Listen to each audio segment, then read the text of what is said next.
So this is a review of the Gifts Compass Inventory Advisor Report. The Advisor Report is in English, but you can review your client's results in any of the translated languages at our website. Simply click on the drop-down menu located here when reviewing a client's personal profile and choose the language you want to use.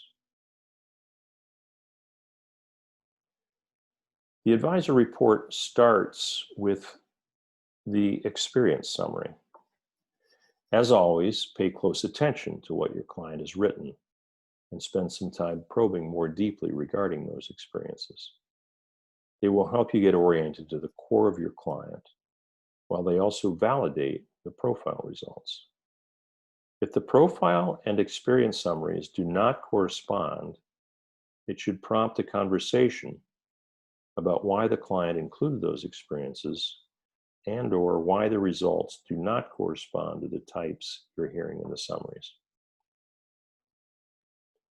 We have summarized the results, starting with introversion and extraversion, showing the degree of preference for either an introverted or extroverted attitude, then the degree to which the lead attitude is either receptive or directed. The green bar at the bottom gives a general indication of whether there seems to be a likelihood of taking either directional attitude to an unhealthy extreme. The summary also includes results for orientation and compass heading.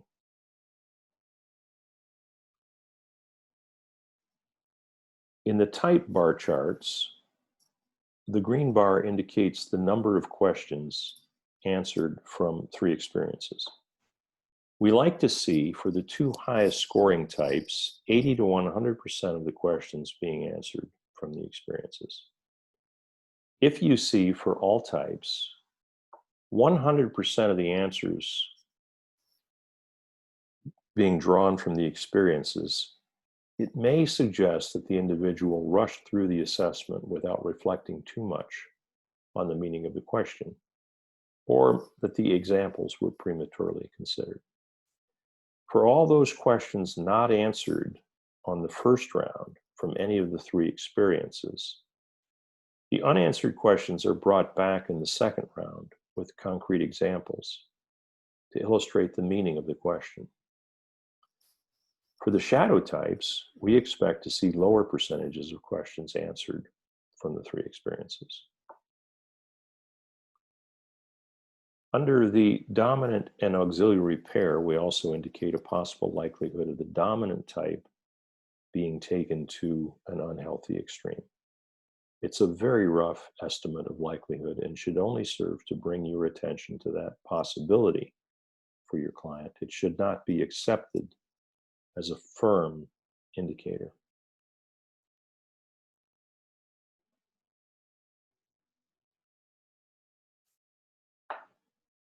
Alerts.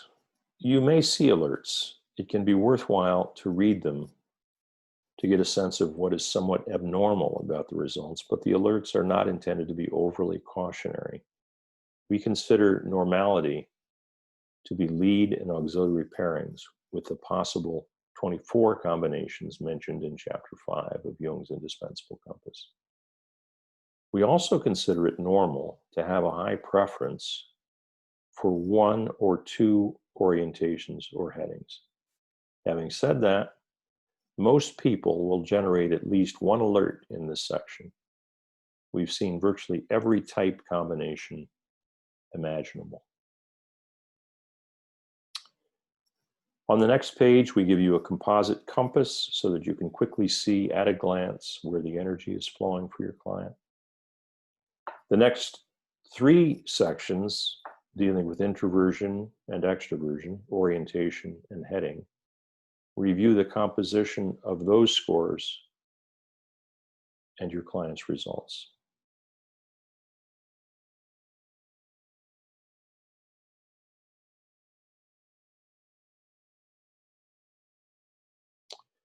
Then we come to the section on psychological types. This is by far the largest and probably most important section in the report.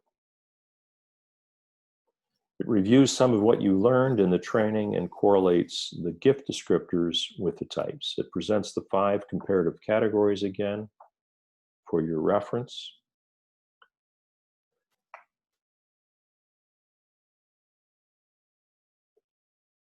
And then the type preferences illustrate the type dispositions with bar charts, percentages, and the compass diagram. Then we review the lead and first auxiliary types, quoting from the personal profile and then from Jung to provide an in-depth review of each type. This is where the types can best be understood and remembered when they are associated with a known individual. So we suggest reading through each type carefully to get better acquainted with the type whenever you're seeing that type disposition on a profile for the first time.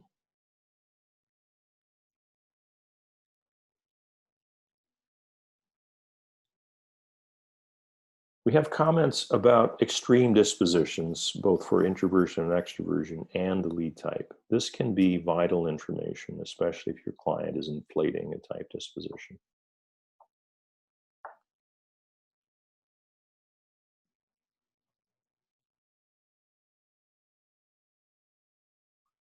We will note the theoretical shadow type, that is what that would be, and then discuss the actual shadow type that your client reported. Usually those are congruent. The theoretical shadow type is very often the reported shadow type, but not always.